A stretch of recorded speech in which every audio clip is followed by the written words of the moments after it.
up, guys? Chemist, along with Little Green Man from Meanwhile in the Man Cave. And today we're doing something a little easy. It's unboxing the DC Multiverse Nekron. Todd Mcfarlane series here for, his toy series. It's one of his Megafigs. Nekron being a Green Lantern villain, mainly.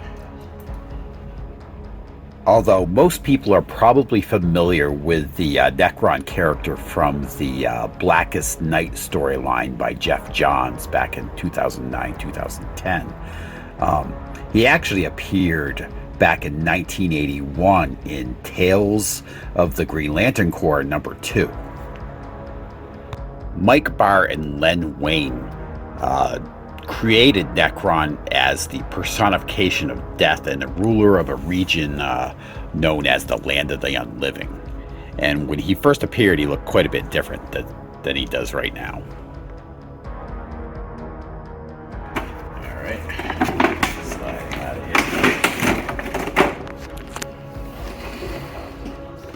here. Actually, there's inside here. It's weird, but looks like there's a base inside here. I don't know what the heck that base is going to do with this thing. Maybe it holds this. No. No. This thing is tiny. Alright, we're going to pop that out. Now that might hold a 7-inch figure. Who knows? But what the heck is it going to do with a mega figure like this? Now and then it looks like there's a collectible card in there. Probably like the history of the villain and stuff like that. I don't know. Yeah, I don't know if I'll pop it out of there or not. It's actually locked in there pretty good. You probably end up damaging the packaging, pulling it out of here. But so I'm probably not going to mess up with that right now. All right, well, let's get him out. Not a lot of holding. Get this out.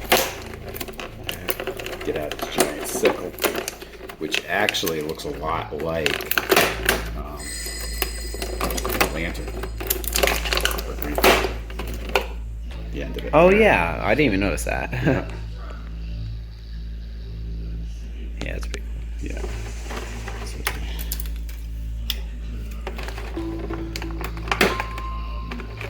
Now, Todd McFarlane's been doing a lot of these DC figures.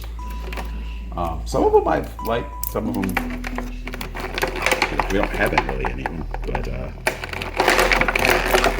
in seeing some of them look okay. I really like the looks of this one. And some of the mega figures actually kind of pretty good. They have a Man Bat one from the Batman series. Looks pretty cool as well. That's it. But he is modeled pretty good. Yeah, he looks really cool. Like just the face itself is. I like how he looks. Yeah. Zombie skull kind of thing. You got like his heart, a black heart inside of his chest there. It's pretty awesome. Pretty good articulation here. Look, we've got like a pivot joint here and pretty decent range of motion. And the joints are actually pretty well hidden based on the color. Yeah.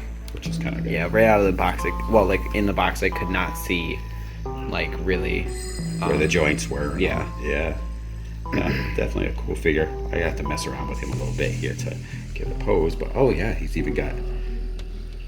So got a joint on the edge of the feet. Probably so we could. Yep. Hands better.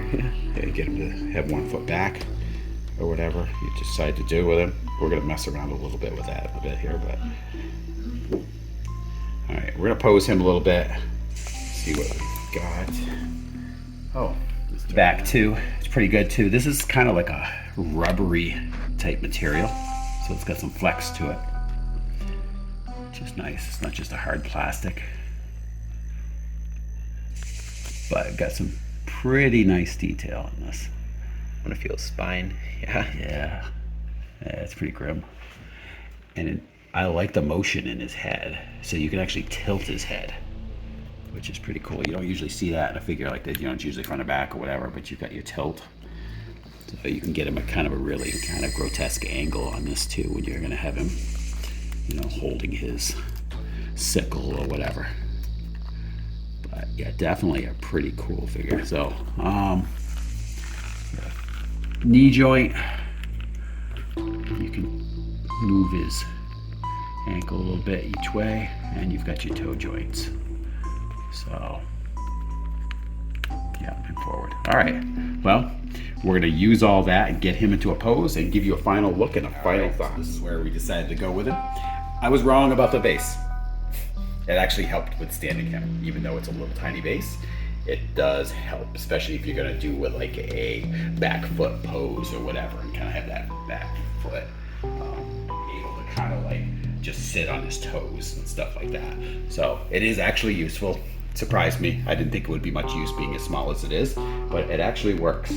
Really like the range of motion of this figure, because you can get some pretty dynamic type, poses. Honestly, I think like most of the detail out of this kind of like setup that you got him in comes from the head, because the head makes him look, I don't know, more creepy and kind of like aggressive. And he's not human, definitely not human. Yeah. The double-handed hold with the sickle works well too. At first I thought he was just going to basically stand kind of almost museum pose with it at his side, but I like kind of the look as he's getting ready to maybe swing it and like behead somebody with it or something like that. So overall, this is like the first DC Mcfarlane figure I've got. I really like it. I've had a lot of Mcfarlane figures over the years, especially the Spawn series, tons and tons of them. At some point, I'll break them out of storage. We could do some old school videos of stuff that he had produced in the past. Maybe do some comparison with some of the newer stuff. So, but overall, if you are a fan of the DC stuff, this is a really cool villain piece. I dig it, for sure. Highly recommended, especially for the price point. It's not outrageous. What do you think, there, Green Man? I really like how they detailed him, like the chest. Yeah, that's really cool. Definitely the head. Yeah. I like the monochrome look to the character anyway. I think it adds. Makes him kind of look ancient. Yeah. Makes him look ancient and undead. Yeah, and undead. So like. Definitely less comic book style. Like, some of the figures I've seen, they look a little too cartoony for me that they've had out.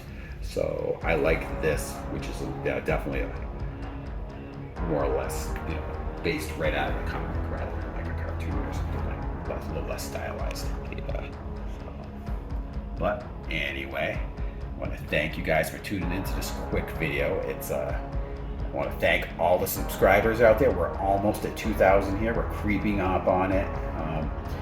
Should be hitting this probably in the next, I don't know, maybe a week or so. So I know 2,000 isn't much to most of the guys out there, but it means a lot to us because we are a small time operation. And so 2,000 people that are, bothering to subscribe to us. Hey, thanks so much. If you can help us out, if you haven't subscribed, give us one or a like, that would help. And I want to thank you guys for tuning in. Come back for the next episode of Meanwhile in the Man Cave. Talk to you guys later.